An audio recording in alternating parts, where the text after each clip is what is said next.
Hey guys and gals out there. I am Jon Stewart, the host of The Daily Show on Comedy Central. I am here today to talk to you about using search sites. Wow, this sounds like an exciting subject, Mr. Wade Swift. Why not have me read War and Peace to them? Jeez man. Well, anyway, he is trying to make this stuff fun. Well, let me take a shot at this. Since I am always searching for questions to ask my guest, I needed to learn how to become a more effective internet user. So this is where Lesson 6 comes into play for you. Open the Internet Course Guide to Lesson 6 and then in a new tab open google.com. If you have a computer with access to the internet, it's like having in your own home the largest library in the world, and one open to you 24 hours a day. The big challenge though is learning how to find the information you want in this home library. So what does it matter what you are typing in the search subject? Search engines are special programs on the internet that serve like librarians ready to get whatever book or magazine you wish, as long as you write out the correct information to be handed in on request forms. The challenge is knowing how to complete the request forms, which in a search engine site often look like this if you use Google, Bing, LiveSearch, and Ask. These are just a few of the hundreds that are out there. When it comes time for you to do your search, you have to type into the search box the subject you want information on. Say, for example, you want to find out about sharks. Mr. Wade Swift loves sharks? Here's a guy that wants to dive with great white sharks off the coast of South Africa. I think he is a couple of cards short of a full deck, if you know what I mean. Anyway, I better stay on top because Mr. Wade Swift looks like he is getting a little miffed. So simply, type in the word sharks and click on the search button or hit your enter key for a list of possible sources appearing as hyperlinks. Do this in a Google search at google.com. How many results did you get? Mr. Wade Swift did it and got 20 million. Yikes, that is a lot of researching to do. I would spend a year or so just going through all those sites. So maybe we should narrow the search parameters.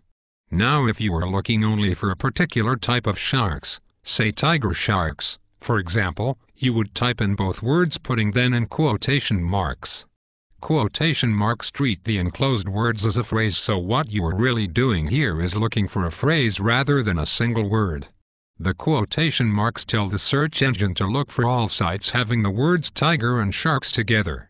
So try this now. Search for tiger sharks without quotations. How many results did you get? Mr. Wade Swift got 560,000. Better but still not great. Now let's try it with quotation marks. How many results did you get? Mr. Wade Swift got 516,000. Better but still not great. Let's continue to refine our search. If you want to find websites that mention two different words, but the two words do not have to be right next to one another, you use the in-search modifier. Note the capitalization so that the engine does not bring up sites just mentioning the word and. So let's search for tiger and sharks. Remember, we are typing the word tiger, the word and the word sharks. How many results did you get? Did it increase or decrease? Yeah, it increased. Mr. Wade Swift's results were 2,300,000. Why is this? All good answers. And yes, because we are looking for all kinds of tigers including the four-legged variety and the swimming ones. Plus, we are looking for sharks. And here is how you can combine a search for sites dealing with two subjects, but one of them is a phrase. Let's search for tiger sharks in quotations and Hawaii showing the word and. So do the searches, tiger sharks, and Hawaii. How many results did you come up with?